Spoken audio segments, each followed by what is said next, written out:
We're here. Hello. Hello. One person. Welcome. Welcome. It's Monday night. Everybody's got a fur ball stuck in their throat. Everybody's got a fur ball. Welcome. It's Monday night. Generational change. I'm Jen. I'm Peter.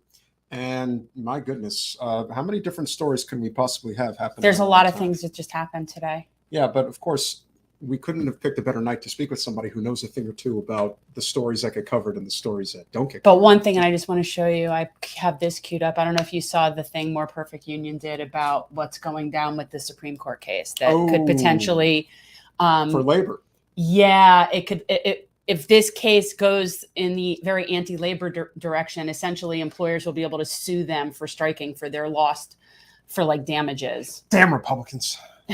It's not. It's not good. It's not good. I mean, that's why I have the video queued up, because they can explain it a lot better than I can. Because ultimately everything is all about just stopping labor. Right. But this is just one of those big things. And because it's not as sexy to like sort of like the neoliberal white people, like it's just not as sexy as like Roe versus Wade. It doesn't get that kind of attention, and nobody's really talking about this. Well, as I say in corporate media, if it bleeds, it leads. But if anybody knows a thing or two about what is actually permitted to get on the air, because we all know that a lot of the things that are of great importance never do, and the things that are of complete irrelevance are always the central focus.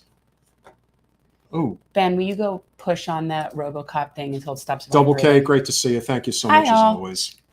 So without further ado, we are very pleased to welcome. See how that frame, just touch it. No. Yeah, it's my stupid poster. It's his RoboCop poster. RoboCabby is what it's called, and it's really cool. When we have a camera that could be adjusted, we could just show you exactly what's in the studio. Which we will be getting soon, because we are going rotating camera. Well, it'll be a second camera, and we're going to actually soon be starting up. We told you guys we were going to be starting the Gen Z report with Jaden D'Onofrio. Gen Z with a J. It all matters. Fine. But we're going to be starting that, and we're going to be using a different vantage point in the studio and a different sort of seating arrangement for his show. And so we will be having a rotating camera, so you can show people this ridiculous picture. Diversification. Who would have thought? She's a former producer at MSNBC, I guess you'd call it. No, anything that's corporate media, not so lovely. But that's funny. MSNBC. Former producer at MSNBC. Certainly knows a thing or two about the ins and outs of corporate media, what is and isn't allowed to make it to the air, and certainly the issues that we talk about on the regular. And notice how it's former, because all the good people can't be there anymore. Plausible deniability. Ariana Pekary, welcome to Generational Change. Hi, thank you for having me. Hi, it's nice to meet you. Great. Likewise, I'm excited to join you and talk about all these issues. And yes, I'm former producer. For very specific reasons. Yeah. So, I mean, would you talk about that a little bit? Like specifically, I mean, obviously you were there for a while. You noticed how that goes. And it just obviously something happened that pushed you over the edge where you're like, yeah, I can't do this anymore here. Yeah, I had been a producer in public radio for many years, and producing live news, live call-in shows, radio documentaries, the whole gambit. And I ended up getting hired at MSNBC rather accidentally. I was hired to work on a specific show that ended up getting canceled, but I just moved to New York and signed a lease. So I kind of tried to make the most of it while I was there, and ended up working on a primetime show. The first few years were very frustrating for me. I was constantly pitching stories and guests and ideas.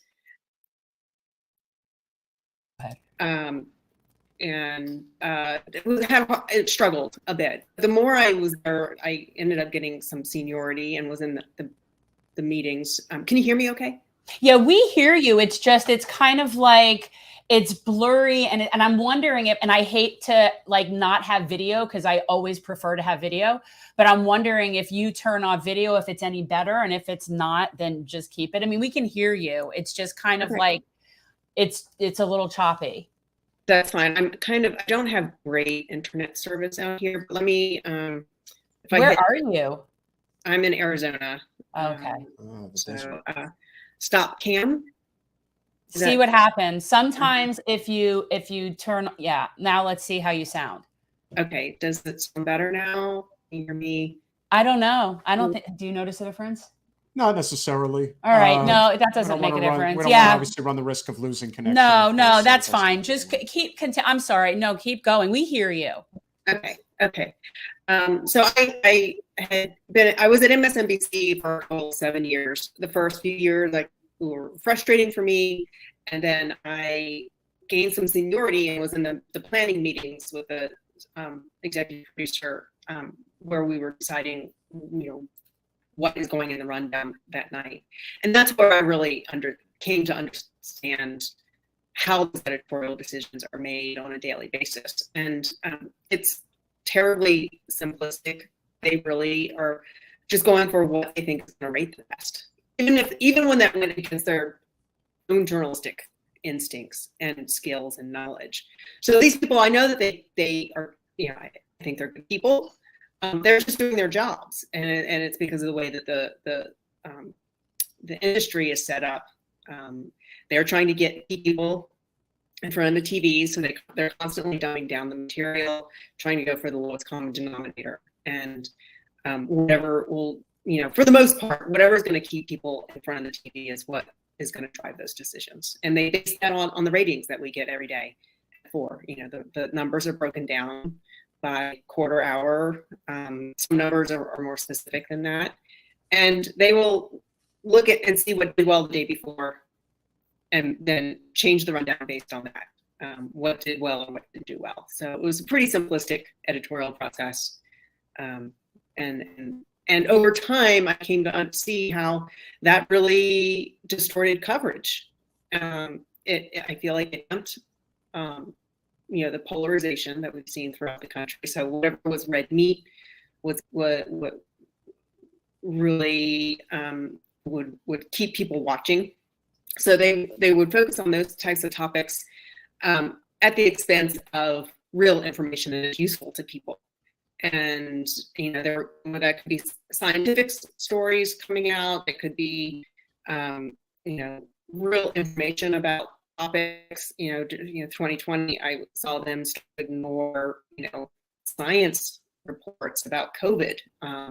That stuff just got buried at the expense of the politics of the day. So that's what drove my decision to resign in July 2020.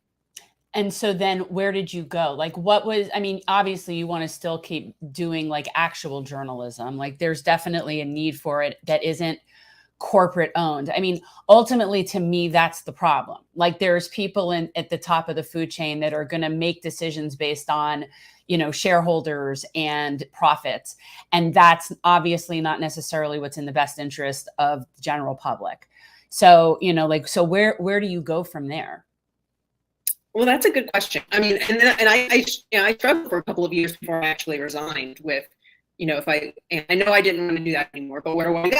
And I knew I did to some other newsroom where the incentive structure was essentially the same. So there could be other cable channels, there could be other network news channels, anything that and as I started asking around, everybody said that they were up against the same pressures, and it was going to be the same story wherever I went. So I know I had been warned, don't resign, and certainly don't go public with what you think here, because you'll never work in another newsroom again. Well, knowing what I knew, I didn't want to go work in another newsroom like that. I worked in public radio for a long time, and I loved it every day. I mean, it's not perfect by any stretch of the imagination, but I feel like it's much better than what you're seeing on cable TV news, certainly. But I also, knowing what I knew, it was hard for me to walk away from that problem and not try to address it somehow. So exactly. That's kind of where I am. It's been a frustrating endeavor. It's been about 2 years, and there are many forces, trying to keep the status quo as it is. And it's a combination of people who are comfortable with the status quo. They might be apathetic about the status quo. There's nothing that you can do. And a nasty mix of cynicism. That is contagious. And so there have been times when I understand that sentiment, but I'm not there. And so I'm still, I've kind of taken a long view on this, and it's something that will take time.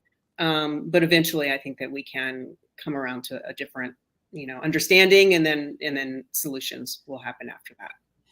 I'm just curious what kind of projects you would work on. Like what kind of, like if you could be covering what you want to be covering and really, putting that information out there. Like let's say that I was able to wave the fairy wand and have this amazingly cool, really badass, independent, uncensored sort of like news situation that was just really good and content creator run and all this stuff. Like what would you be focusing on?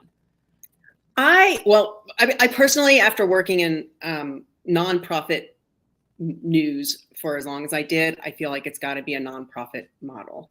Yeah. How you do that is, that's the challenge. Do you go to a public model and rely on funding from the public? I don't know. Because there are, right now there's NPR, which again, I certainly have high regard for. PBS barely has any news on it.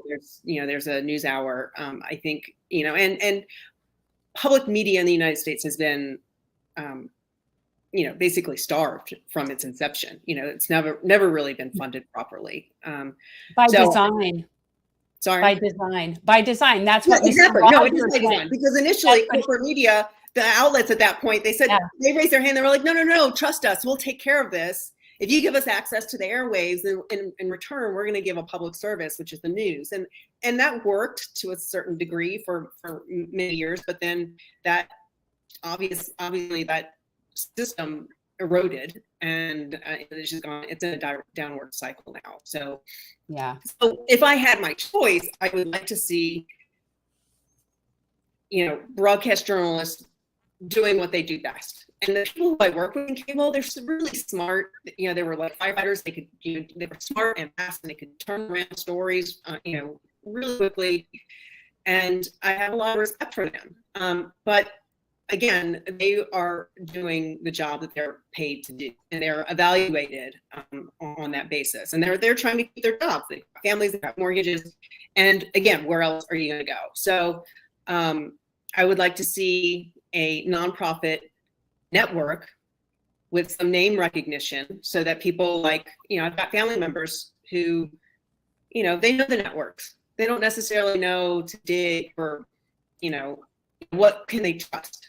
So I think it has to be some sort of a network that has some name recognition, the general public is familiar with, and but also nothing like that right now exists. I mean, the coverage needs to be much more diverse, and it needs to reflect the country. And there isn't really an outlet that looks like the entire country, whether that's urban or rural, with all the different regional accents and issues that are important.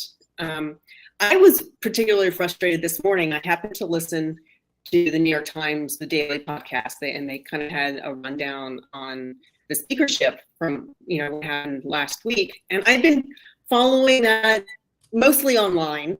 I haven't been watching much television lately. And I obviously knew what was going on. And then I listened to this podcast and I heard about Chip Roy and what his contingent was asking for in the negotiations, over the speakership. He's a Republican from Texas, and I might differ from him on a number of subjects, but there were things that I felt like were somewhat reasonable what they were asking for. Waiting 72 hours, after a bill is published before legislators actually vote on it, like giving people time to read material before they actually vote on it. Things kind of, that's to me is a reasonable request. I mean, I don't know the ins and outs, but and I didn't get any of that in the coverage that I was reading and watching last week.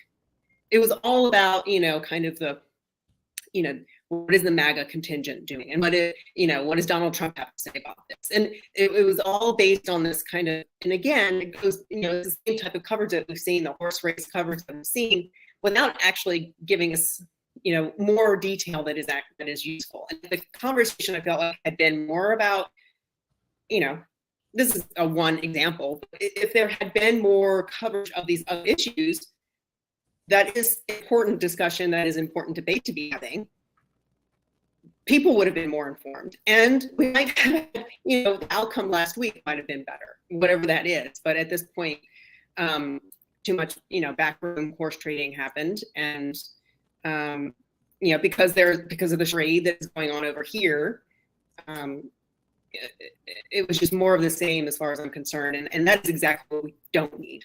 So I'd like to see a place, and again, I think that there is hunger and desire for that material, which is why, I don't, I mean, the daily podcast is extremely popular as a podcast, and its audience is mostly young people. So they take, there is a hunger and a desire for information, like real information that's useful to people.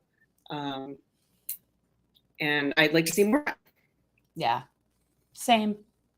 Do we want to maybe try a, I can tell, Ariana, the conversation is excellent, but the connection is gotten even more spotty than before. I'm wondering, do you think it might make sense to reset your router and try to hop back on? I mean, we're not going anywhere. Or do it on your phone. Sometimes Yeah. it's better Oh, on your yeah, phone. yeah. I didn't even think about that. Yeah, if you just click the link on your cell phone. Sometimes it's better that way. Yeah, that might work. Okay, sure, I can try that.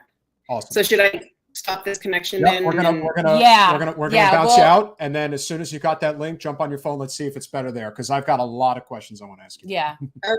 Okay. There's like a bevy of activity in the chat. What is going on over there? Yeah, seriously, guys, look. I see Mario here. And the Mario, we did do the Seinfeld hello. We wait as long as we can. We can't wait for you every time just to do it. You're going to have to go back And stop saying afterwards. Jan. It's getting really annoying. I don't know why you say Jan. It's Jen. Like I'm not like a stickler for that shit, but he I calls really you don't. Pedro. I don't know. I just thought it was like I vote for Pedro. I know, but I just think it's sort of like his nicknames for us is Jan and Pedro. And listen, Miss Zeitgeist, look, I understand. I don't want Jimmy Dore to be the spokesperson for the left movement. So you have to ignore what Jimmy does and focus on what the actual value is to what we're trying to do. And this conversation is just getting started. Welcome back, Ariana Pekary, to Generational Change. Thank you. Does this look and sound a little bit better than it did? It's spotty, but it's better. It's better. Okay. Where are you? Are you like in the desert somewhere? Oh, she's in area. She's in Area 51. That's where she is. Well, I'm in Sedona, Arizona right now, and we have internet, but it's spotty, but because you're at the spiritual vortex of the universe. The spiritual vortices of the universe are in Sedona. Yeah. I have been there. It's real. It's very cool. So yeah, go ahead. You have like some stuff you want to get into. Ariana, you were at MSNBC for a while. We're well aware of the things that were transpiring, particularly in 2016. There was a deliberate attempt to stall as long as humanly possible regarding Bernie Sanders' message. We saw what came out in the WikiLeaks files regarding the different activities that were going on behind the scenes. Is it basically just a deliberate attempt on the part of the organization to basically squash any type of pro-labor, anti-corporate message that will resonate with working people? Because it seems to me that especially today, and especially what's evolved over the last 5+ years, is that the MSNBC demographic is almost exclusively upper middle class suburbia and maybe urban, type of viewers. There's very, very specific audience that it caters to today.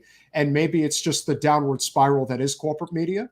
But it seems to me that this was sort of an inevitable result of their attempts to silence the pro-labor, the pro-worker message that Bernie was conveying starting in the summer of 2015. And it's just kind of continued ever since. I'm kind of curious as to what your perspective is, and if it really is just a matter of them deciding, well, we can't have this kind of message get out because it's bad for our bottom line. It was a combination of things. I was there through all of that, and it was very frustrating for me inside the building and not having decision-making power. I can say I think there were a combination of reasons. There were, I don't know that there was a top-down edict, to cover Bernie Sanders necessarily, because you would see him on certain shows. I think Chris Hayes would have him on. I know that we had invited Bernie Sanders on our show, which was The Last War Lawrence O'Donnell, numerous times, and he never agreed to come on. That's prerogative. I think there were, but at the same time, we weren't really dedicating a lot of time to covering Bernie Sanders and politics thoroughly well. A lot of time, the coverage of the Democratic primary that year, starting in 2015, was really non-existent on MSNBC. Starting in July 2015, after Donald Trump came on the scene, and they realized, at first he was a joke, realized, okay, he's rating well. Pretty much our entire rundown was dedicated to some form of material. They would start off early in the day playing to discuss the Democrats. Somehow it would be a short segment in the back half of the show. Usually by the time we got to 10 o'clock at night that evening, that would have been bumped off. There was no coverage of what was going on the trail. Very little of it. They would do a video montage, but there was no discussion about what, getting into the policy. And at that point, they are afraid of losing audience if they have a real discussion about policy. I think there's more of that concern than there is about the actual policy itself. So someone like Andrew Yang had the idea about, universal basic income. That never got coverage. So Andrew Yang did not get coverage because it was too confused. That was too big of a topic in their minds to fit into a segment that's either 3 minutes or 6 minutes. Kind of a long segment on cable news is, I don't remember doing much outside of 8 minutes. That was a lot of time dedicated to a single subject. And so to try to cram all that information into a short segment, you don't feel like they're going to be able to keep the audience. I personally have an opinion on that. I think people are naturally curious, and if they're learning something new, they are going to continue to watch. But that was a force also going against anybody who has a new idea. It's an uphill battle to get that on cable news. They rely on these narratives, I think Bernie Sanders got some attention because he was an outsider, and so there would be some coverage of, Bernie Sanders the outsider and Donald Trump as the outsider. But when it came to talking about policy, they really didn't. They would say, don't too much in the weeds on this. If you're producing a segment, and there was some policy involved, they would just keep it, headline level. And I can't tell you how many times I heard them say, don't get too deep in the weeds on this. But it did seem to me that there were a number of hosts over the years that especially were leaning on the pro-worker left. Did Ed Schultz not get fired? Ed Schultz, Phil Donahue, Dylan Ratigan. Phil Donahue was more of an anti-war thing, I think. They can't have an anti-war voice. He was an anti-war. That was his downfall. And it was pretty. There are the corporate interests. Those conversations say, the Phil Donahue. I wasn't there for that. Have been in nations. But I do know, at one point during the 2016 primary between Hillary Clinton and Donald Trump, we were told, from upper management to give Donald Trump a down the middle road. Essentially be fair to him in a discussion about, being commander in chief, for example, which, is go easy on Donald Trump, because giving him a down the middle of the book is, he, he has no experience, whatsoever on that. So it's they totally didn't give me a fair shake. They were really terrible people, Ariana. I totally hate them. Really, really bad, really terrible people. And I still won anyway, despite their crap. It's ironic how Mario, while you do the Trump impersonation, comes on and says he misses our bootlicker segment. It's somehow Trump reminded him of bootlicker.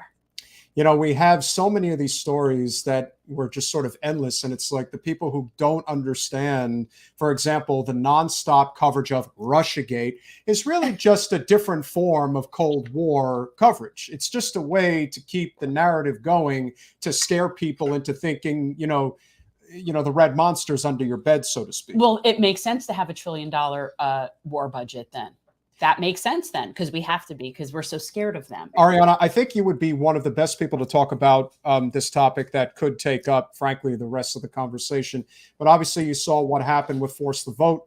The GOP, led by a contingent of, I guess, what you would call the Freedom Caucus, were going after very specific, concessions that they wanted from Kevin McCarthy. Ultimately, they were able to get just about everything they wanted. But the one key concession that they did get, which of course is never going to be talked about, is the fact that they got a $75 billion military cut. That's pretty damn significant. And the idea that, you have people on our side, if you will, I hate calling it sides because it's so ridiculous. I'm not on the side. People that are on, let's just say, independent left media who have been running cover for the squad for not enacting the same type of, hold the line concessions that they could have done in 2020 regarding Nancy Pelosi. They just got in line, just as they got in line for Hakeem Jeffries. Can you talk about the significance of what just transpired, the significance of getting a considerable reduction in the military budget? It's a little less than 10%. That's still pretty big when you think about it. And then I don't see so-called progressives fighting for that. I don't see the progressive caucus fighting for that. So you know what? So now look who's getting to be the good guys in this whole thing. Yeah, it's pretty bad. And I don't think that this PR cover that a lot of them are running for them is going to last very long, because people are getting restless out there, as far as I can see. Again, I think it's partially trying to stay out of the weeds, but there's also a lot, if you're wondering why the squad didn't get criticized more, or why they're able to extract more out of their time and control the House. And this is one of my big problems with cable news and the polarized news environment. There's no appetite to Democrats really of any form at MSNBC. As everybody kind of goes into their own corner, there's no appetite to criticize them. So that is the one place where we should have a full-throated debate about some of these topics, right? And have the politicians on, the representatives on, who are, push certain policies, or have experts on who needs policies to talk about it. They never want to seem like they're criticizing a Democrat. So they're going to shy away from that. So where is that conversation going to happen? It just doesn't. And again, it's because they're trying to appease the audience, and they feel like the audience is going to turn away if you're being somewhat negative about Democrats or on MSNBC. And so they just kind of scast that and turn their focus instead onto, whatever Matt Gaetz might have said that day, or Ted Cruz. It's easier to pick on the evil than to dig down, have a real substantive conversation.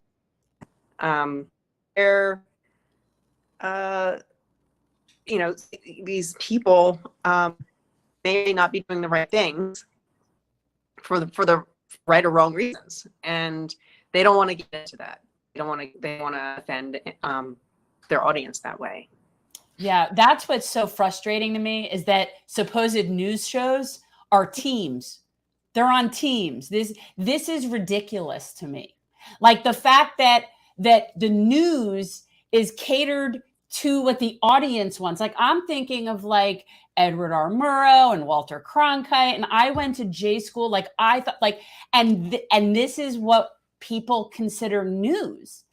I feel like the news flash people is that if the news is catering to what makes you feel good, it ain't news. That should be like a pretty eye-opening thing. Like this is ridiculous to me.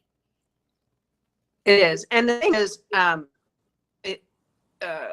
there was a study during the election in 2020, and the results came out last year.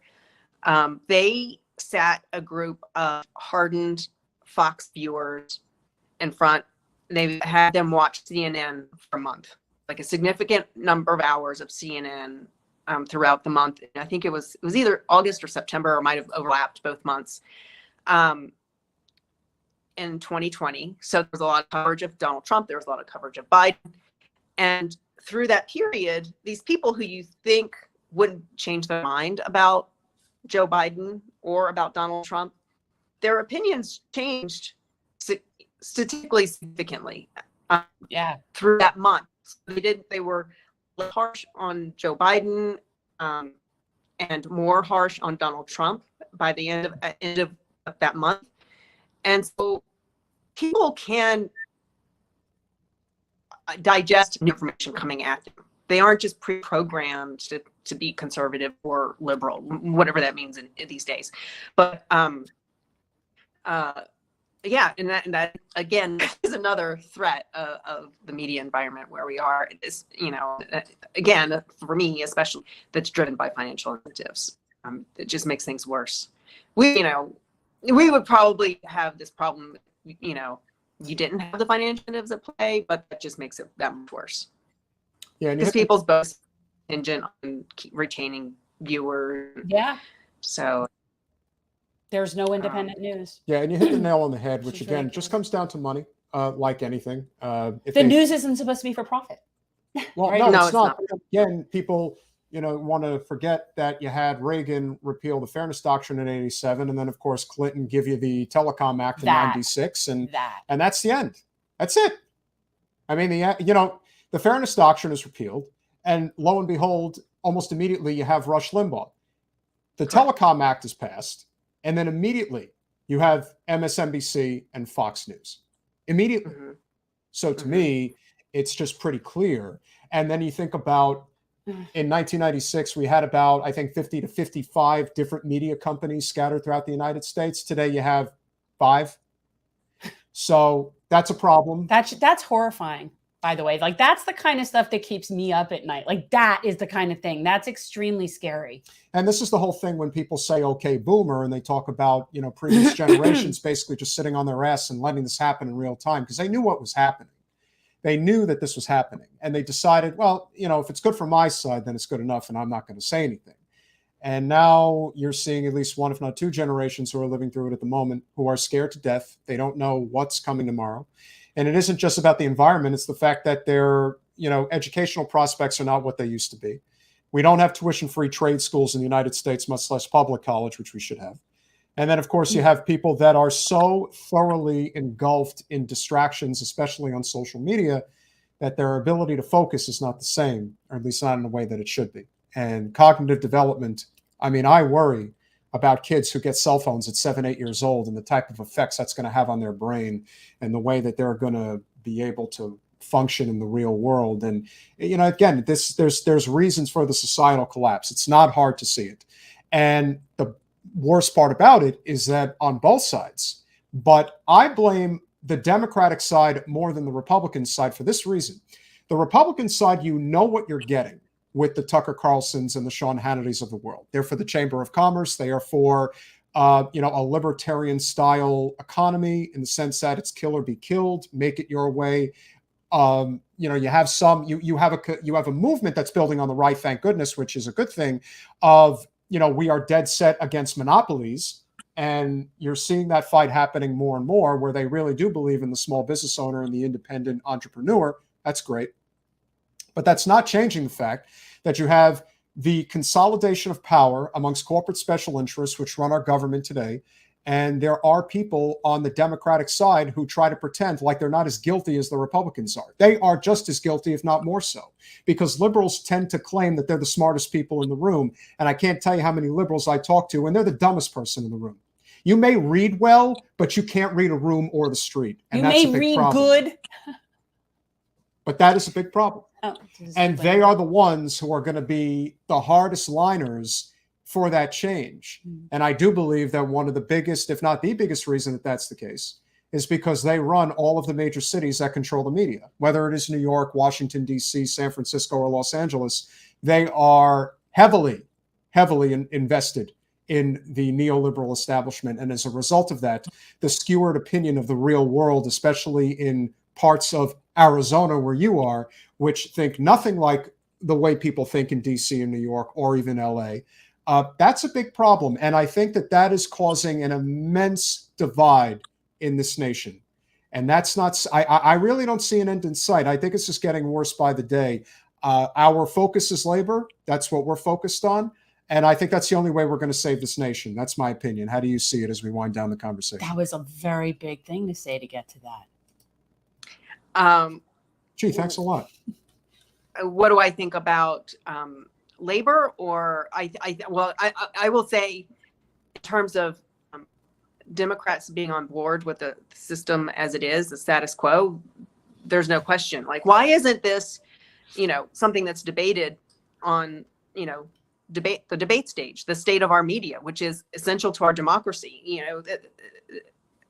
I feel like everybody knows what the problem is. And I know, I've talked to hundreds of people over the last 2 years, mostly journalists, but academics and people invested and people who have worked in politics. They know exactly what the problem is, but they aren't putting this out as a policy discussion because I think they know how to use the system as it is to their advantage. And so why change it? There are other things that they feel like they can focus on, but climate change is not going to be addressed until the media covers it appropriately. And that's going to take a little bit of creative thinking, to come up with a better, programming that is interesting to people and keeps their attention. It takes a little more creativity than just sending a couple of talking heads in the studio. And I think but that format is profitable. And so that's why there's no incentive to change that from the corporate side. And from the political side, no, there's no incentive to change it because they know how to work it. They know, if Nancy Pelosi can, go into a meeting with Donald Trump and know that it's going to be something chaotic that is going to, lead the newscasts that night, whatever that might end up being. She can then send that story to her favor. And that's probably not a great example, but that is what is happening. And I've been in meetings where U.S. senators have said, I know, to the president of the network, this is what is driving your decisions. And that person was a presidential candidate at the time and knew that he was not getting coverage because it wasn't rate well. And they all sat around that table nodding heads like, yes, that's that's right. And no anger. There's no pushback against that. I don't understand why people are so complacent with this, knowing what's at stake. And so I can't agree with you any more on that front. I mean, this is if anybody was going to pick that mantle, you would think that it would be the Democrats, and they haven't done it. No, and it's very. I am angry about that myself. So. Oh, we're all very angry about it, and of course, there's understandable anger towards the squad in particular, and the decisions that they're making. I don't know what type of a long game they think they have up their sleeve, but they need to understand that this is the Democratic Party, not the Republican Party. Nancy Pelosi, Steny Hoyer, Jim Clyburn, Dick Durbin, they'll sit there till they're dead. They might even sit there once they're dead. It's like a weekend at Bernie's. I'm not 100% convinced that Dianne Feinstein's still alive. And so that's the problem. You think we can wait around another 10, 15 years for them to just pass on? I don't think so. Especially regarding how bad the economy is and how much worse it's going to get. I don't think people fully understand how horrifically bad of a decision President Biden made. And we all know he didn't make it. He was just told to do it. He was told to break the union. The railroad workers were told, you will not strike. We will break you before you strike, and we'll break labor in this country just as Reagan did 40 years ago. So there really is no difference anymore. They can argue on, the periphery of, the wedge issues like women's right to choose, like Roe v. Wade. They can argue about LGBTQ rights and things like that, but things that have no effect on the economy, the economic infrastructure of the country. So as long as we're arguing for things that are not going to infrastructurally change the United States, it's just a waste of time. And that's why at this point we have to get serious about what our message is and how we're going to be able to fight back against this. Because again, it's not a mistake that the average age of a person who watches these channels are in the high 60s, low 70s. That's just the average. So when you think about people that are in their 80s and 90s that are watching this, they're not going to change the way that they think at this point. And they still capture a significant portion of the committed Politico audience. There's tens of millions of people out there who don't give a crap about this stuff, but the ones who do and think about it and live it every day, they're watching MSNBC. They're watching CNN. They're watching Fox News. And that's a very tough nut to crack. But I do think the younger generations are definitely getting away from that as far as I can see. Your final thoughts as we wrap it. Well, you touched a nerve there because I've had so many conversations with people who I thought would understand the problem, and I still don't know where they're coming from. Arguments with my editor about the influence of cable news. And I think they're, especially among, I'm going to say the liberal elite, there's this thought that cable news is dying out, TV news is dying out. I worked in radio for a long time. I've been hearing radio is dying out, but it's still here and it's still very influential. And the cable news audience itself on a nightly basis might be relatively small. Our hourly audience was generally somewhere between 1 million and 3 million people outside of the Trump years. And that is a small percentage of the American public, which I understand, but it has this outsized influence because, that's what's leading the discussion. That's what people go home and discuss around the dinner table. Clips get distributed, and it's going to be the most viral clips that they're hoping to get traction. So that the clips that are the most inflammatory material, that's what goes out free to the public. Cable news is still very influential. That audience is old, but what is replacing it? And as people move to their phones, they're still watching that material. So cable news might be distributed. Cable news, quote, might be distributed a different way, but the younger audiences are likely going to get that same type of content just on their phones. Or if the incentive structure is the same, the content is going to be the same. So we have to have, recognition of what is really at stake here, which is, yes, the old generation is dying out, but we have, the younger generation isn't necessarily going to save us because, the system is still the same. And we need to have a better awareness of our responsibility as viewers, so the audience shouldn't just go to what they're comfortable watching. They have responsibility. Every time they click on something, they have to understand that is going to make that topic clickable to somebody else. It's going to, the algorithms and ratings all work the same. So whatever you choose to watch or read or click on, yep, that isn't just for yourself. That is having an effect on the entire population. So the more you really need to use some scrutiny before you click on something, before you sit and watch a certain segment about something, no matter, because they're going to use that data to replicate that material. And so this is a two-way street here. I can criticize producers, till I'm blue in the face until the end of the day. But the audience also needs to understand their responsibilities as well in terms of informing themselves and seeking out information that is really useful, not just, information that is gonna, make them happy at the end of the day. Personal responsibility. Who would have thought? Well, I don't watch mainstream media. That shit's toxic. I don't want that poison in my head. No. I haven't watched it in years. I don't think I've watched any of that since like well before 15.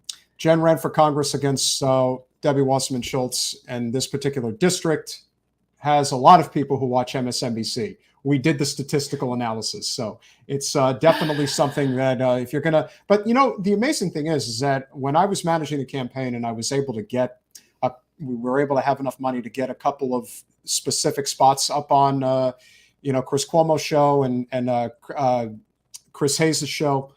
And that got noticed. Like there were people that were coming up to her and say, so you gotta meet the audience where they are. And if the audience is where they are, you got to get around it. Even if you're not going to get a segment on Joy Reid, if there is a way to get the message to them. I mean, look, that also has to do with the demographic. We do have a much older demographic. We have an older demographic. We're in South Florida. So, it really does depend on, so for us, we had to be somewhat present on where the old people watch. But that, like, none of the young people would know me from that. No, not necessarily. But I think this conversation was very important because, again, it really speaks to the need to continue to get the word out there about what we're really up against. What we're up against is corporate special interest buying and owning our government and the message that is allowed to get to us. Because ultimately, it's the shareholders that have all the say right now, not the workers. And when that changes, that's when the message on TV will ultimately change as well. So it's a long fight, but it's one that we're grateful that you're in. Sharing this information is vital. It can only come from somebody who actually was there because credibility is everything. Everyone just assumes they know, but they really don't. And that experience obviously is something that you can really lean on and hopefully inform even more people. And Ariana, if there's any final thoughts that you have, and of course, where people can reach you, if you have any contact info that you would like to leave before you go. Oh, sure. Well, thank you so much for taking up this topic. I'm excited anybody does, because the more you talk about it, the more people do become aware, and they might carry that with them in their day, and it might make a difference. It's going to take pretty radical change to happen. I have a website, arianapekary.net. You can contact me through that. There's a contact page there. I welcome anybody with any ideas or thoughts or reactions. I'd love to hear from you.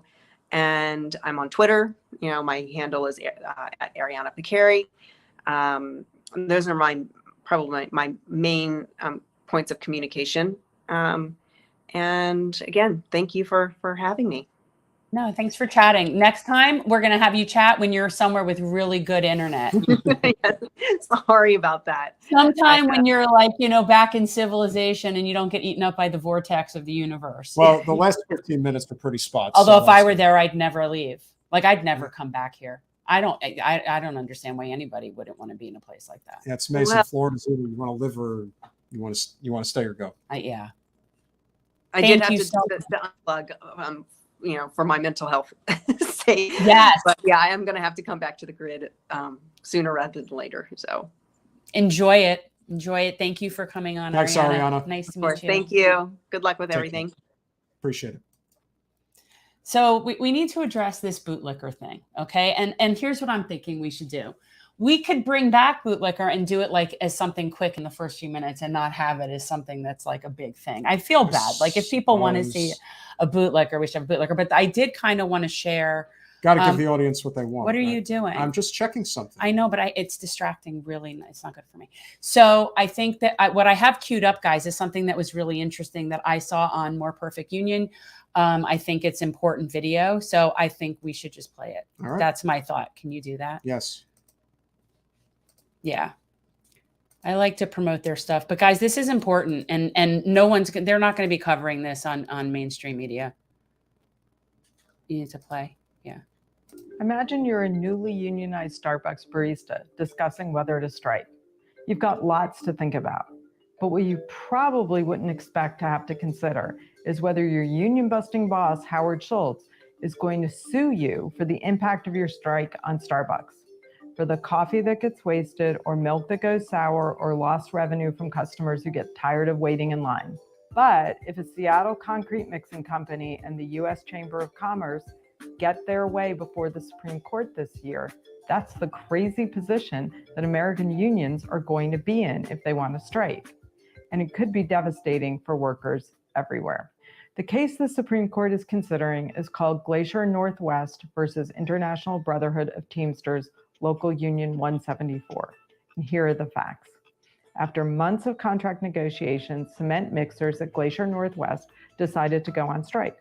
They drove their trucks back to the company's headquarters and walked off the job. Workers left trucks that had already been loaded with cement running so that the cement wouldn't instantly harden inside the truck's drums.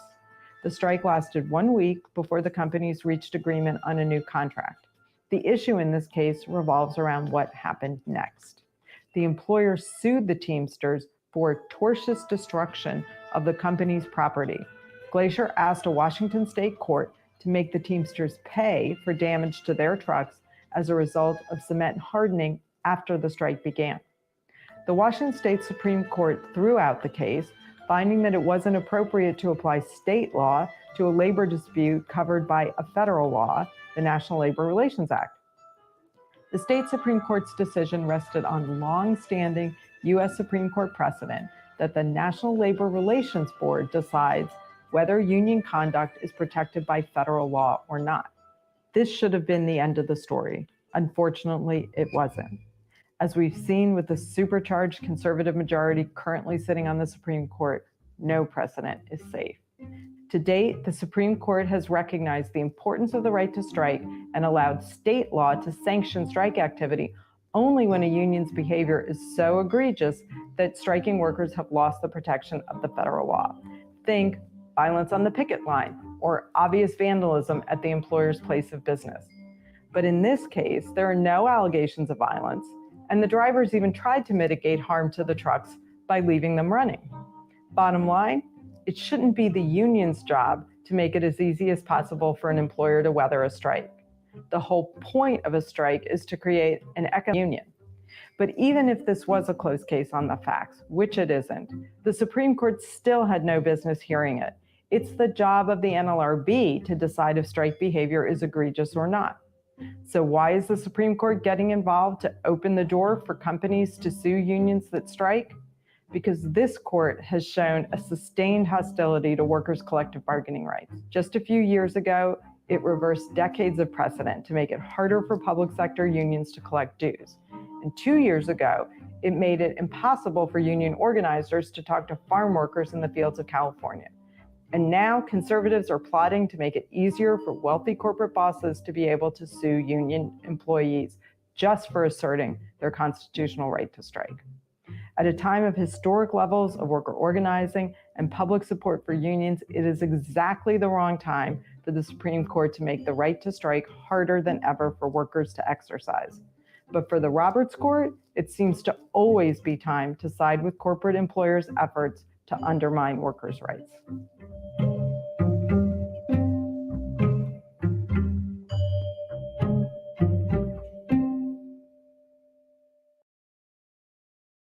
Yeah. Anyway, I thought that was great. And what really concerns me about this lawsuit, it's very, what they were saying about it's supposed to be damaging for a strike to happen financially. That's the point of the strike. Now, I understand what they're saying as far as there were damages, but the big question is, does the fact that they tried to mitigate by leaving the cement trucks on, and quite honestly, for me, the NLRB, like their position should be, unless it was intentional destruction of property, that this should just be par for the course of the strike. There should not be any individual liability outside of criminal, intentional, violence or vandalism or whatever. So for me, that's how it should go. But this is a concerning case. And this won't get coverage, people. It's just not sexy enough, but it's really important. They're slowly but surely making, I kind of take it as a compliment. Sort of like how when somebody nasty comes on and says something mean, it's like, yeah, well, obviously I'm getting under your skin. I kind of think the same thing about the labor. Like they're going so hard to stifle the labor because obviously they're getting really concerned about it. So those things are both true. I just think we need to be cognizant. As always. Yes, very much. I do think that the reason they're pushing back so hard is because they know that they're running out of ways to stop it. And that's really what it's about. You can imagine that Howard Schultz, CEO of Starbucks, was probably crying bloody murder. Oh, by the way, Howard Schultz, who ran for president on the Democratic Party side, he really must have. I mean, think about how much. Well, why wouldn't that make sense? No, it does. Because Biden just crushed labor as a Democrat. Just crushed it. Just thought, nah. Good luck to getting labor voters out to vote for you. Good luck in not losing them to anybody who is a populist salesman on the right. Good luck. That's the problem. They will be punished, but the problem is that it will also punish the workers or whatever leverage they have. And when you think about people who are just not willing to fight at this point, it's just sad. But, again, you either die on your feet or you live on your knees. Make a decision, because that's how it's coming. At this point, you're either going to stand up for yourself or you're not. And far too often, people are not willing to stand up for themselves. They're kind of looking for somebody to direct them. Hey, Jesse. You're not our usual Jesse, but I do appreciate... Jesse Sanders, friend of the show. I just meant our personal friend, Jesse. We have a friend, Jesse. I do think that, look, we would be amiss not to talk about, obviously, what's been going on. Friends of the show, Sam Cedar and Ryan Grimm, obviously are friends with the squad. They have direct lines to pretty much all of them, especially AOC. And they obviously have run cover for them regarding what has happened with Force the Vote, which led to Kevin McCarthy becoming the speaker, but with considerable concessions coming for the GOP. Now, I actually wrote down specifically what those concessions are. It's pathetic that this is how we're getting things. Is from the Matt Gaetz. So we're getting anything done because of Matt Gaetz and his contingency. That's not promising to me. That's pathetic. And I'm supposed to, it's like, I can't hate on that. And who were the Democrats voting for? Hakeem Jeffries? That's not a solution to anything. How does that help anything? According to Zero Hedge, the conditions that were made, as has been reported, it is a Jeffersonian motion. How about that?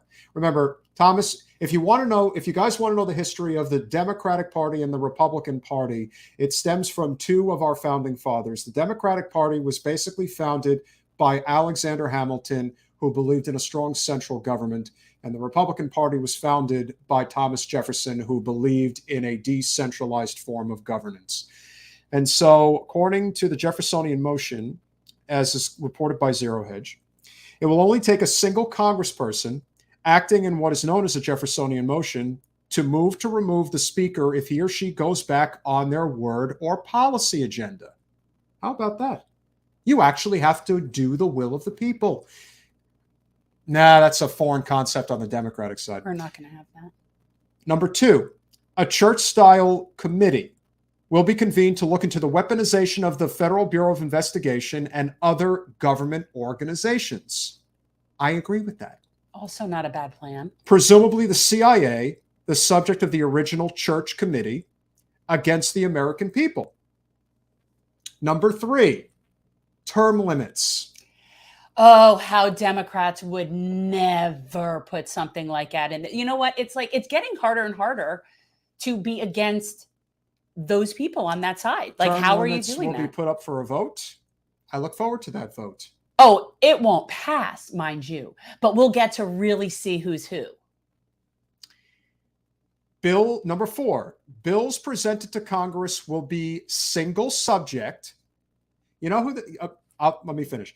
Bills presented to Congress will be single subject, not omnibus, with all the attendant earmarks, and there will be a 72-hour minimum period to read them. You know who this sounds like? On the GOP side, it sounds like Thomas Massie. And on the Democratic side, this sounds like how Alan Grayson used to do business. Alan Grayson would write a bill that was no longer than 3 or 4 pages that everyone could understand, and you would have to understand the bill before it gets to the committee floor and ultimately put up for a vote. That is a great idea. Well, they generally don't read their stuff at all. Like, I remember when the Patriot Act passed, none of them read it. None of them read it. They don't read. The omnibus bill was 4,200 pages long. And I guarantee you, not one person, not one, read the whole thing. I won't even read that. Number 5, the Texas border plan will be put before Congress. From the Hill, the 4-pronged plan aims to complete physical border infrastructure. My big, beautiful wall will finally let be them completed. let them vote on it. Whatever. This is just to bring things for a vote. Fix border enforcement policies. We all know what that means. You want to look for a bad caveat?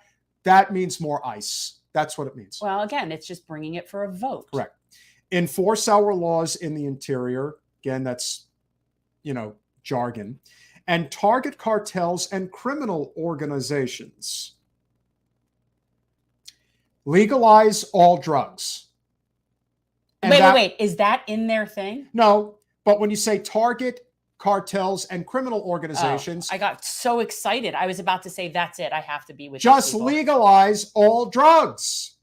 Well, and you decriminalize it. Or decriminalize all it drugs. is what you're talking about. And you know who would agree with that? Thomas Massey and Rand Paul.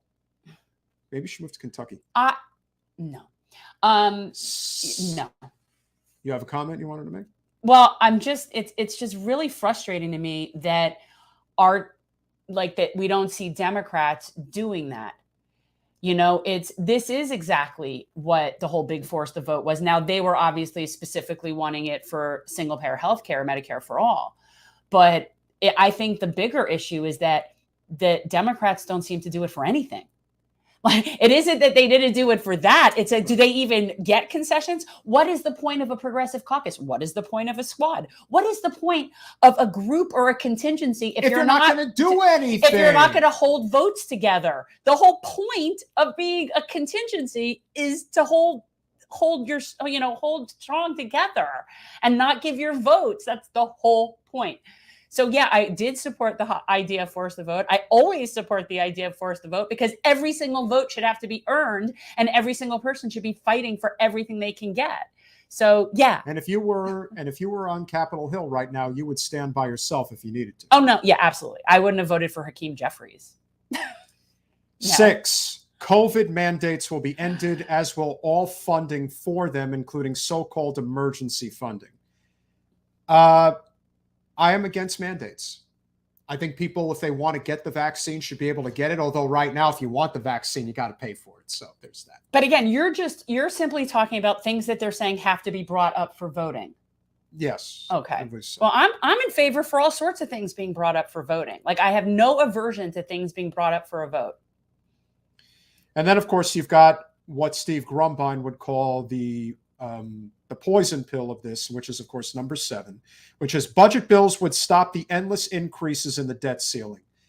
Again, learn MMT. There is a difference between state and local versus federal. Yeah. There's macro and there's micro. Know the difference, even though there are our libertarian friends who do not want to learn that difference, but learn it because it's actual fact.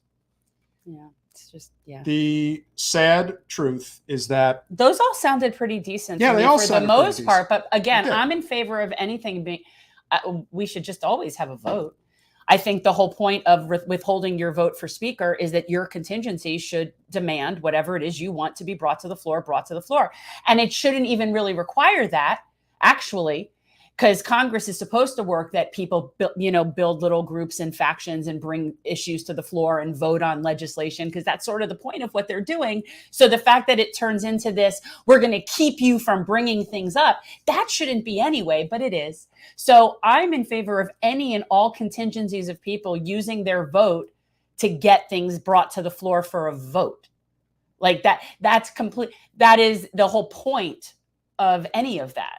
We're, again, they're not just having a vote on something. Meanwhile, we couldn't get supposedly our people, to force anything. They just fall in line. They just fall in line. But I'll tell you what they did get. You know what they got? They got a speech. I don't know about a speech. Don't make me hear a speech. What is it? Who's it from? They got a speech from the minority speaker of the House, who apparently could have become the speaker, but didn't, because we got to lie to people because it's the only way. Kind of like how they lie that Kevin McCarthy could have become speaker over Nancy Pelosi in 2020. So in accordance with the new minority speaker of the House, Hakeem Jeffries, it's very, very important that we understand this. Democrats will always put American values over autocracy. What? What does that mean? You're not allowed to ask that question. It doesn't matter. It means nothing. What are American values? Because American values should be democracy and majority rules, but yet that's not what they do. I don't understand. Democrats will always put benevolence over bigotry. Unless the other side is deplorables. Are you sure about that? You really want to go down that road? You want to know just how bigoted the Democrats are? Oh, it's not pretty. What cities have redlining? We should bring What cities have blockbusting? You know who'd be You know where that happens? That happens in Democratic cities. I know this because I'm a real estate agent. That would be a perfect time to have somebody like Marcel Dixon on and talk about how the Democrats are so good in terms of not having bigotry. My Lord. The Democrats will always put the Constitution over the cult. Really? That also isn't true. The Democrats believe in the Constitution? No. I'm not saying the Republicans believe in it either, but the Democrats believe in the Constitution? And over the cult, you're all cult. Your whole existence is cult. Again, that's both sides. The Democrats will always put democracy over demagogues. Impossible. What about the Democratic primaries? How about superdelegates? That seems pretty demagogue-y to me. How about the way you put Nancy Pelosi, Barack Obama, Bill and Hillary Clinton on pedestals like they're infallible? Oh, and now you can add George W. Bush to that list because apparently he's acceptable as well. And Liz Cheney. Oh, yeah, Liz Cheney. Can't forget about that. Yeah, we love Liz Cheney. So let's keep that one going. Oh, she's going to run for president. Oh, please. Let me tell you. Just do it for fun. Nothing is going to be more entertaining than the 24 Republican primary. I can't who says that she's going to run as a Republican? I didn't even say that. I was saying that she's going to run. Oh, no. You just spawned me to think of what the circus in 24 of people running will look like. Okay, this one is really going to... Oh, you think she would run as a Democrat? Oh, this is going to get even worse. Economic opportunity over extremism. What economic opportunity? And what extremism? You don't support a living wage. You don't support universal health care. You don't support a clean energy grid. You don't even support rights to strike. You just crushed labor. You believe in endless war, and you do not believe in civil liberties. I really don't know what economic opportunity you're talking about. And you mean the jobs that Biden? No, keep on. The jobs that Biden is claiming responsibility for, the jobs that came back as a result of the pandemic ending. You've got Larry Summers, who's Biden's right-hand man, preaching austerity right now. Right now, preaching austerity. That we have to increase unemployment to deal with inflation. And everyone knows it's a goddamn lie. And I'm also curious what he means by extremism. What does that mean? Freedom over fascism? Neoliberalism leads to fascism. Well, basically, we could assume that all of his things, you don't need to read all of those things. Oh, I'm reading them all. Really? Governing over gaslighting. Again, this is from his speech? Politics speak. Hopefulness over hatred. This is just platitude. More good platitude. I like that platitude. Hope and change, right? Inclusion over isolation. Ooh, that can mean a lot of things. I don't know what they're talking. This is just platitude salad. Why do we want to hear all these ridiculous things? Justice over judicial overreach. That may be the one so far that isn't completely out of bounds. Knowledge over kangaroo courts. That's kind of lumped in with justice over judicial. But the problem is that who approved all of those kangaroo court judges? Well, that's true too. Who didn't fight to get Merrick Garland on the Supreme Court? you know, I'm so tired of the Democrats claiming somehow that they're victims of right judiciary. Liberty over limitation. Again, what does that mean? This is just, and the Democrats do not believe in liberty. Let's be fair. And what's the limitation? Then again, neither do the Republicans. Because They don't I believe would in say it. that somebody on the right would say that Democrats are much more into limitations, much more into bans and mandates and those types of things. And it isn't so much those that, are limitations. and again, it's not working class Democrats that believe in this. These are comfortable liberals in the suburbs and the urban cities that believe in this stuff. Yes. Because for them, it's not going to inconvenience their ability to live. But for the average person, it is. It's going to severely hinder their ability to live. And so for them, they don't care, but they have the loudest, again, the Deborah Messings of the world have the loudest voices in the Democratic Party today, and that's a problem. Maturity over Mar-a-Lago. I don't know what that means. Doesn't matter. It's just a dig at Trump. Right. Normalcy over negativity. What is normalcy? What is normalcy? The ability to put food on the table? No, they mean normalcy in terms of like normal civil decorum and politicking. They mean what is where we screw you behind your back, but we don't say it out loud and we don't put out mean tweets.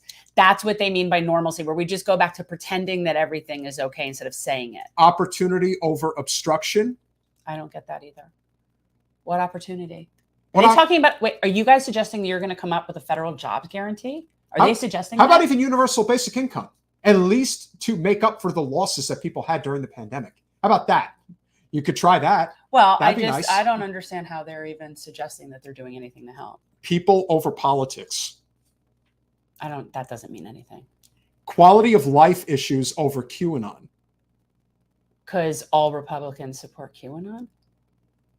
You There mean were for Democrats that got into that crap too. By the way. for the couple of 100,000 people out there that make up the, 75 million people that voted for Trump. But, let's focus on the 0.03% of people because it sells. It's better to do it that way. Reason over racism. First of all, reason has nothing to do with racism. Reason has to do with whether or not you believe in the separation of church and state. And unfortunately, your example makes no sense whatsoever. No, I don't see that. That's sort of like, how they have things like this guy needs to go back to like, in elementary school when you're learning like synonyms and antonyms and which of these things kind of go together and which don't. He wasn't taught that properly. That doesn't make sense. How is reason the antithesis of? Now, I will say that racism is ignorance. It's usually funneled by ignorance, but reason is a complete, I don't know. That makes no sense whatsoever. Substance over slander. What is that? Again, substance over slander. You know how long he must have been reciting this? He didn't write that. Probably not. Triumph over tyranny. Tyranny. You could say tyranny. Tyrant. It's tyranny. Tyranny. Whatever, linguist. Understanding over ugliness. Yeah, this is just silly. Voting rights over voters oppression, or is it oppression. voters, or is it voting rights over voter oppression? What about primary voters' rights? No, that is not a thing. That is not a thing. What about getting rid of the dark money in primaries? Oh no, they won't do that. And here's one that you have a lot of balls saying: working families over well-connected. I mean, the nepotism runs so damn strong in the Democratic machine. That is so ridiculous. I can speak to that because it's true in this state specifically. It's true everywhere. I mean, like I think about like the Clintons, the Bidens, the Obamas. Like, are you kidding me? They deserved it. They worked really hard. Xenile over xenophobia. I've never heard that word. I don't know. Xenial. Xenial. Xenial is how you would pronounce that, but I'm not even sure what. I don't understand what that even means. Yes, we can over you can't do it. He's just making stuff up. And finally, zealous representation over zero-sum confrontation. Boy, he probably felt really smart saying that one. I don't even understand what that means. And this is the guy that everyone wants to tout as being some amazing, amazing leader. And they're all going on TV, all saying what an amazing speech he gave. Meanwhile, actions speak louder than words. But that was the speech? Yeah. That was the speech that they're saying was so good? Yeah. Oh, God, you guys have a really low bar, God, for oration. I've got to say, that's really sad. And they were cheering it like they accomplished something. And you're talking about the same people that just, without any sort of concessions, just put their support behind him. Did they get anything? Was there anything that anybody discussed that they got for putting support behind him for his role? And not only that, but again, the argument could be made, well, they didn't want to do anything because they're going to be the minority party anyway. So they're not going to have an opportunity to bring up legislation. It's just going to be more, performative politics than anything else. Okay, I understand that, but you're literally just conceding everything. Who's to say what will happen in 24 or 26, or when the opportunity may come where the Democrats would have an opportunity to win back the House, and what that would look like, and why they aren't fighting for the things that need to be fought for. Do you know how desperate people are out there right now? People are dying. People do not have a way to make money. There's violence everywhere. There's famine everywhere. But we're supposed to believe that these guys are fighting on our behalf. They're not. They're fighting for their careers. And that's just too bad. I can't believe they applauded that. Like, really, how have they all just drank this Kool-Aid or something? Like, what is the deal? And I can't imagine that I would just ever be where I would just get on board with that without having something done. Katie Porter is considering running for the U.S. Senate in California. Didn't I say that? Didn't I say that she should do that? That she should go for Feinstein's seat? She should. I know. Well, first of all, Feinstein should step down. Oh, she should have stepped down when she first started losing her mind, and I think they started noticing. Katie Porter's best shot is going to be, it's going to be in a special election. And so you think? Oh, so you mean that's what's happening? Well, that would be my guess, because like she anticipates that coming. She anticipates that there's going to be a well, the idea that she even floated that notion. So you don't think she would just challenge her? Well, it would be 2024, but that wouldn't be for Feinstein. That would be. So who is it? It would be Alex Padilla. Alex Padilla. Talk about a real, lapdog for the Democratic. That's it. Well, good. Katie Porter, that would be great. Yeah, one of the only people that would really be worth supporting. Would really do an amazing job. That would be really good. She's the type of representative who needs to be in the upper chamber. See, she's the type of person that I would want to be speaker. Yeah. Like, that's who I would have pushed to be the person to be our speaker. You could, and again, why would it be so difficult for somebody to say, Hakeem Jeffries, with all due respect, but I want Katie Porter.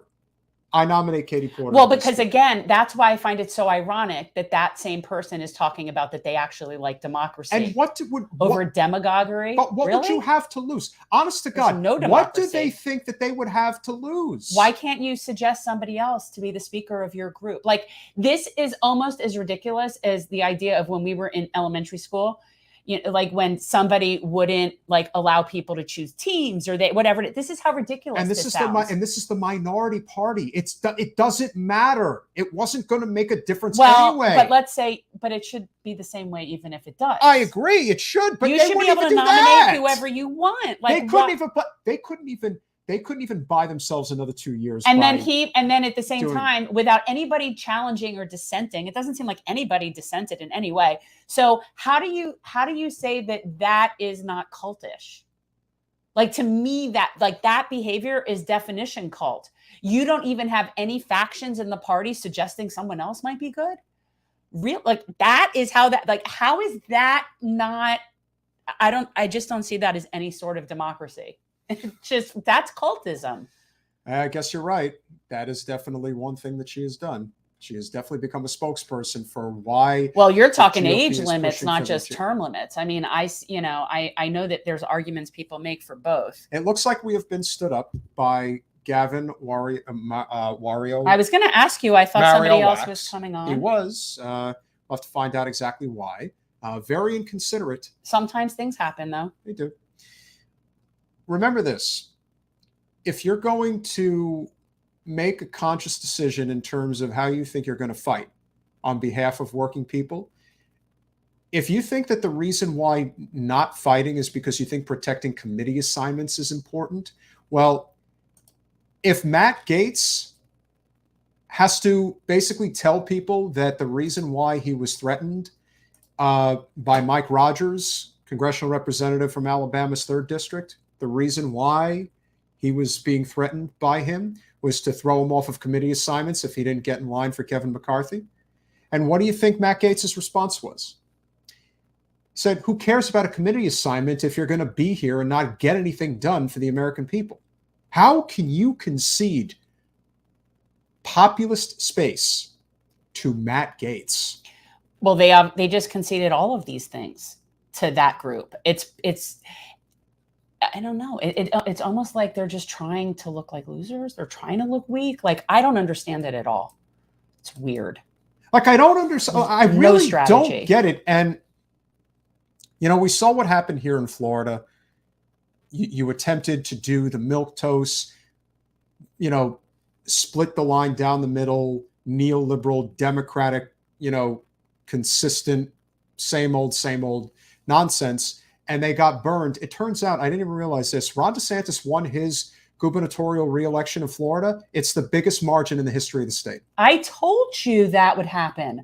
I told you that would happen. And you kept, I told you it'll be the biggest one ever. And so as a result, what I knew. happened today? What happened? Manny Diaz stepped down as chair of the Florida Democratic Party.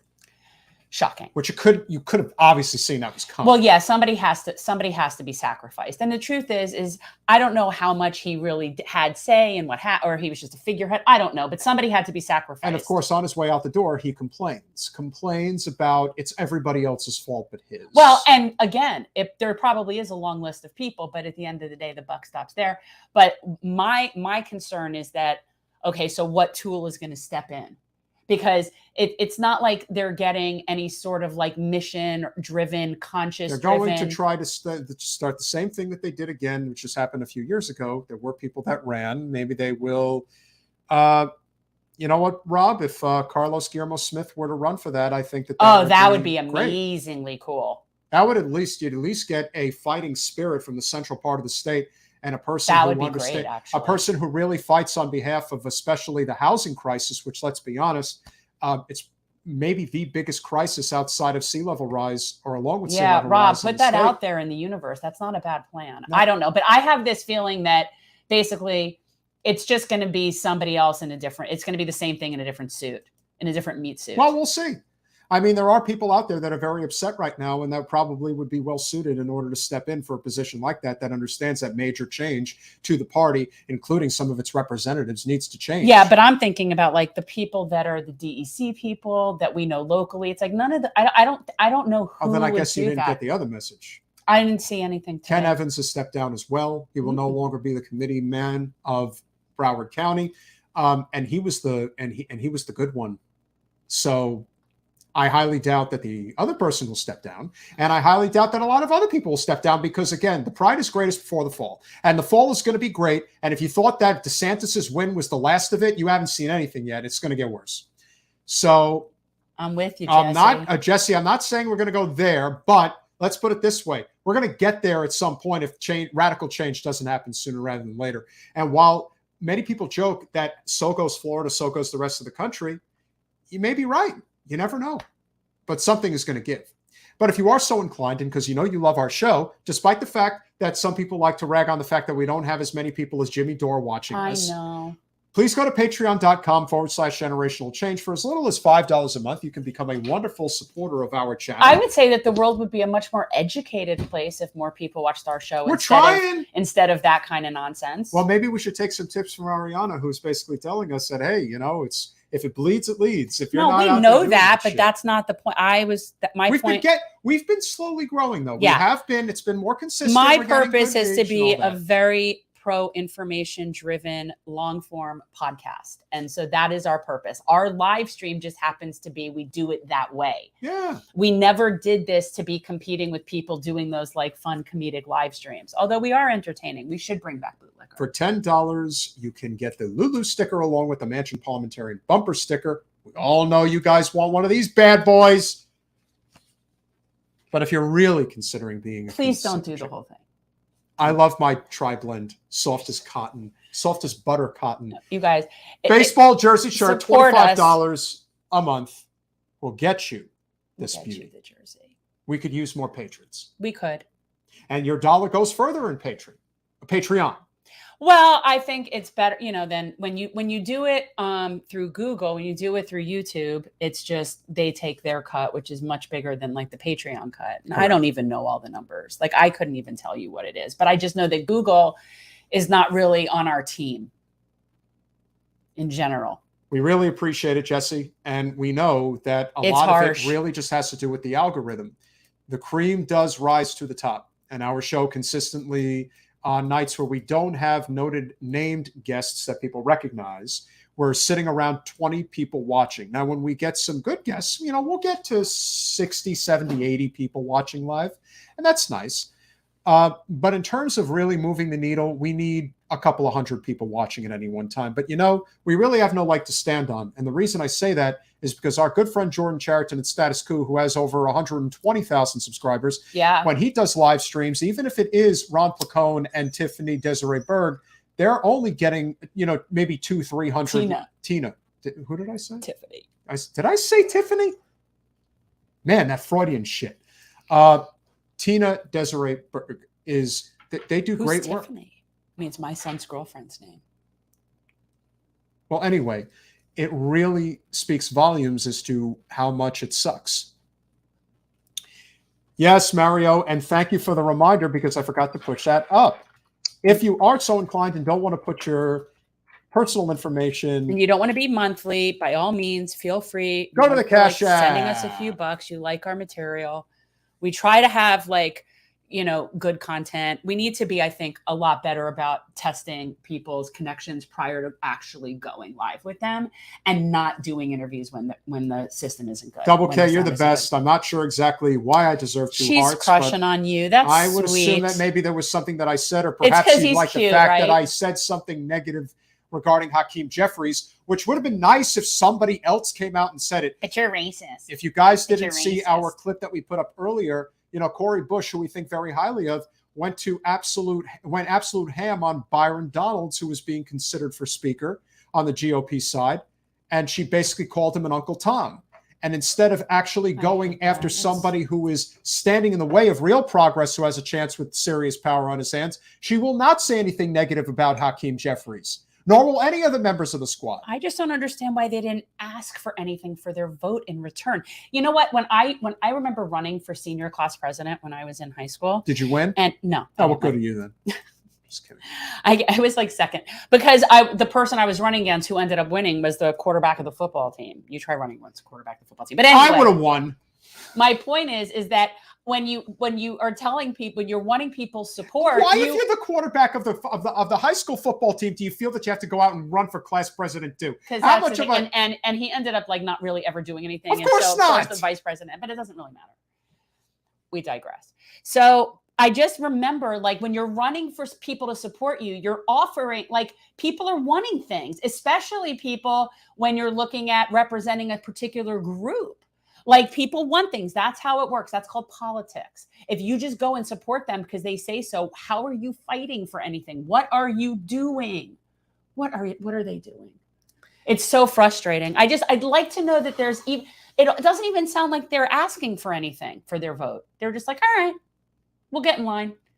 And by the way, how is it a bad idea or disloyal to have a discussion as to other possible people, Democrats? Talk about being defanged. It's really rough. I honestly, I would be concerned for myself in this situation and being there, because I just don't see how I would be able to get along like this. Because I don't see falling in line. I don't see just offering up my support for somebody without a reason. Somebody has to step up and lead, and nobody who's there right now is stepping up and leading. But I like why? to believe. Why?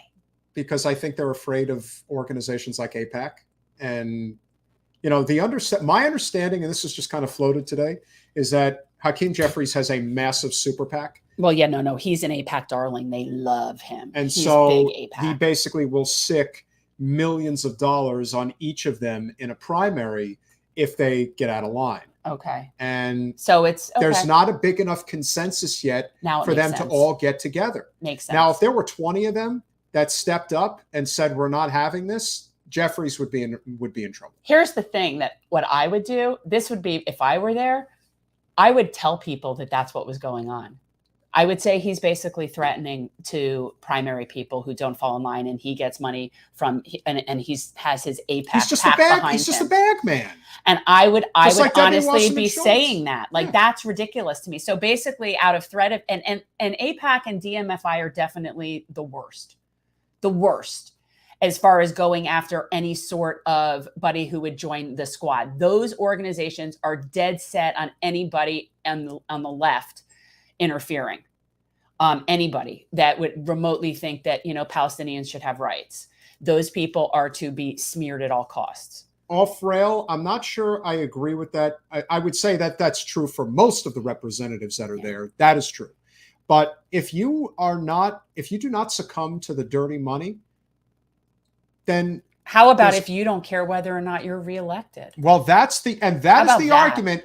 And that is the fair argument that was made by Brianna Joy Gray. She did say, Alex, you're the one who said, I don't care if I'm only here for one term, as long as I fight for people. Well, guess what? You're in your third term now, and you're not actually fighting. People need you to fight.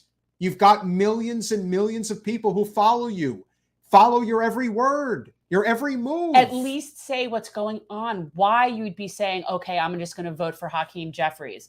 Like, I feel like they just fall in line.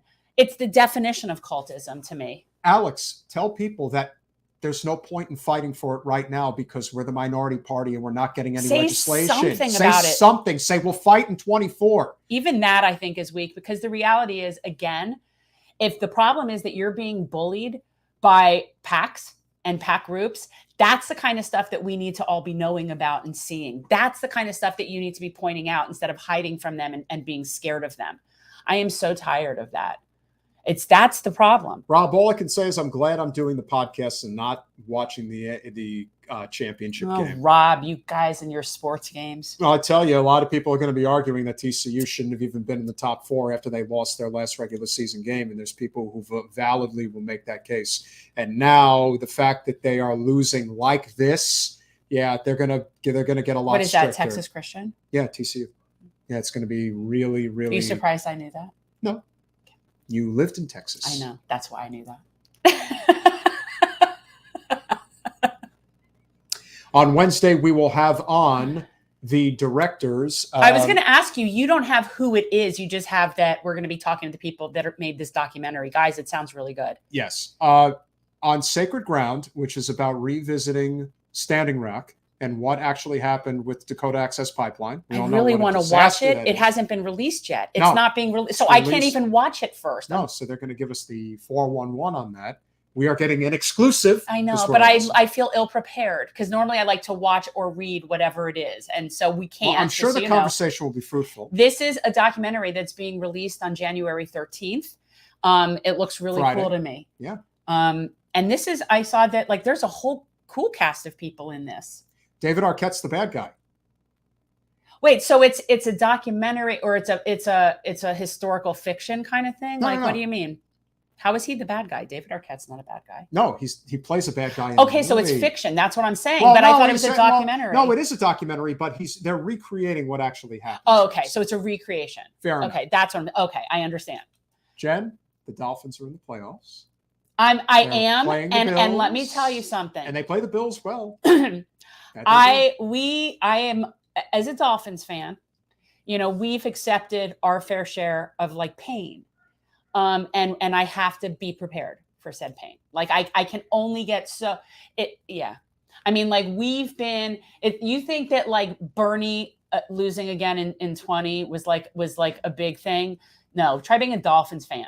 Like that's real pain. Well, I'm a Giants fan, and I think we've got a great chance in Minnesota. So Minnesota, I'm hopeful, but we'll see. and the other thing is that I've also seen some of the teams that are like the amazing, like Philadelphia. Like there's teams that just, I don't care what your thoughts are on that.